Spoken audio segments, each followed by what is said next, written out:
Welcome to Father and Son. Good morning to you, Tom. Morning, Dad.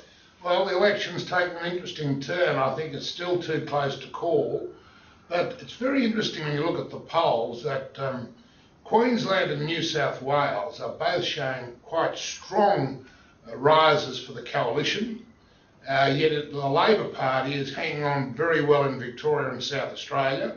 Western Australia is also shaping up well for the coalition. Too close to call, I think. I think it is. Look, a lot of it's being made of polls that might be 52-48 in favour of Labor, then 52-48 in favour of the coalition. We need to remember that, I don't think a lot of people realise this, the average survey only counts about 1,500 people. Now, in statistical terms, this could provide a margin of error of between 2 and 3 standard deviations, which usually amounts to around about 3%. So results that are plus or minus 2 points either side of 50% are just normal standard deviation. You don't want to read too much into them. I think a couple of other interesting things that have happened. Julia Gillard on Q&A on Monday night as the lone guest with host Tony Jones was actually very good, I thought. She handled all sorts of questions that were thrown at her at random quite well. Tony Abbott's going to be on next week.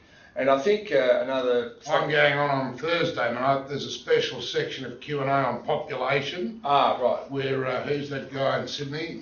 He reckons we shouldn't be increasing the population. Yeah, well, there's a few people like that. Tim Flannery and... You know, I'll be arguing exactly the opposite. If you don't have economic growth and don't keep the population going, you're in effect, your assets are going to go down in value. Well, the funny thing is that we've got a rare agreement from both sides of politics right now. Both want to say a lower population, lower immigration. Well, they're saying lower population growth.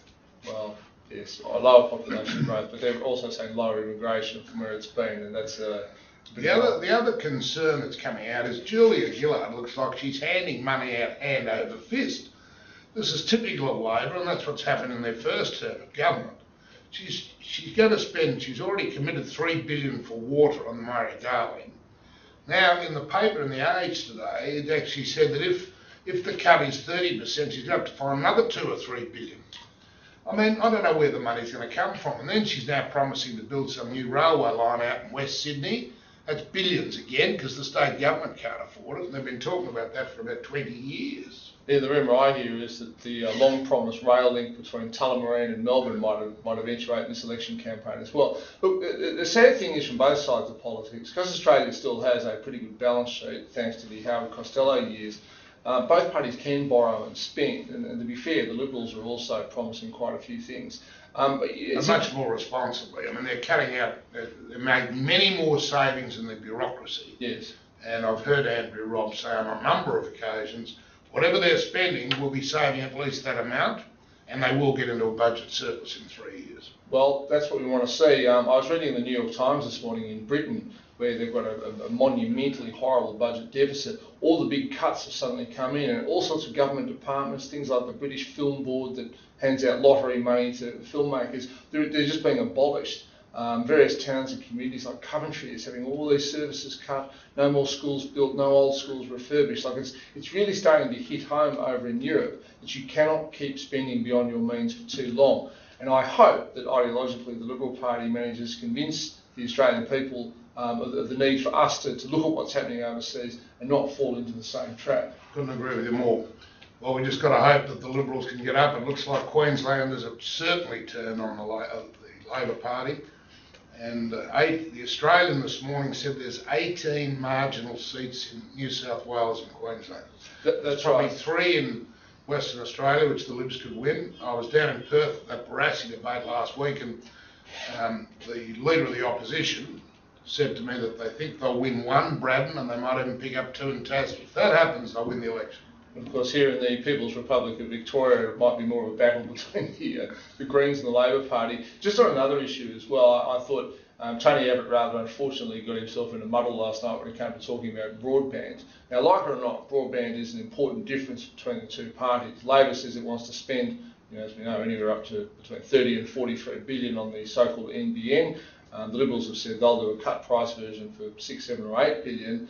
But given that this is a big policy difference. I think it's really incumbent upon the leader to acquaint himself with the details, like what it means, because the various sections of the media will hone in on that sort of thing. And that him and Andrew Robb, I think, need to make sure that they're absolutely across download speeds and all those boring things that do count for a lot in broadband. They say in the broadband, the latest scheme is 43 billion, but by the time they roll it all out, it could be up around 80. And I don't think you want government spending taxpayers' money doing this. I think what you've got to do is involve the private sector. And if the Conservatives or the Liberals get in, it's going to be very good for Telstra because they'll have to participate far more in the broadband, as will the other telcos. Well, it's funny actually, I didn't remark on Telstra in my most recent stock market reports, but Telstra right now is shaping up as an interesting way to bet on the outcome of the election. Really, this is what will happen. If the coalition does win, Telstra shares could go up from where they are now, which is around $3.27, to as high as $4 a share, because the NBN will be dead. Having said that, if Labor gets in, Telstra could easily fall back to $3. So if you've got a view on the election and you don't want to go to a betting agency, Telstra shares are an interesting way to play the outcome. It's interesting that the betting shops, though, have got the Labor at 155 and the Liberal coalition at 235. So the money's still saying the Labor Party are going to win. I think if it stays there, I'm going to have a bet. Yes, well, maybe you should, although I think research shows that betting shops are a better way of determining, or a more accurate way of determining elections than opinion polls, because when people just ask the question, it's, oh, well, who cares? But when they've got to put their money where their mouths are, they really think about it. Yeah, I think that's right. All right, anything else on the horizon? I am going up tomorrow night, it's Thursday night, to do this Q&A show on immigration. And as I say, I'll be advocating, so you can watch that at 9:30. There's actually a program on an hour before. But I think it's going to be a very interesting debate. Oh, look again, it's a fascinating debate, and I think, something that might almost be worthy of a referendum. Like, I think the Australian people should be asked, what population do you want in, say, 30 years' time? Is it 30, 40, 50, 60 million, or whatever? Once you've established that number, you can work out your immigration policy. We already know the birth rate's about 1.9. We don't want to go the way that Japan has gone, which has a moribund economy, no population growth, because it effectively has no immigration. But the argument about where we should want to end up, I think, is still a very live one. I think it's that you've got the cart before the horse. What we want is at least 3% economic growth a year, and then you've got to bring enough people in to cover the shortage of skills, and as well have a small amount for family reunion and a small amount for the refugees. Well, that's fine if you want to pick 3% a year, but that will come up with a defined number of people, and you just need to be certain that you're happy with the defined number of people. Well, I'm happy with the growth rate, but the growth rate will vary. See, this year Australia's only going to be about 2.3, so they can afford to lower the intake of people. If it goes up to 4 because of strong mining and all the some recovery in the economy, then you've got to have more people. Yeah, but again, that's also mixing cause and effect, because if you just bring in more people, the economy probably will grow faster. It's not like the growth occurs and then you match it with population. No, there's no doubt that population growth helps the economy grow as well. It does. Anyway, it's an interesting question. You'll hear more about that debate on the ABC on Thursday night. You will, and thank you for having a look at this, and we'll be back next week.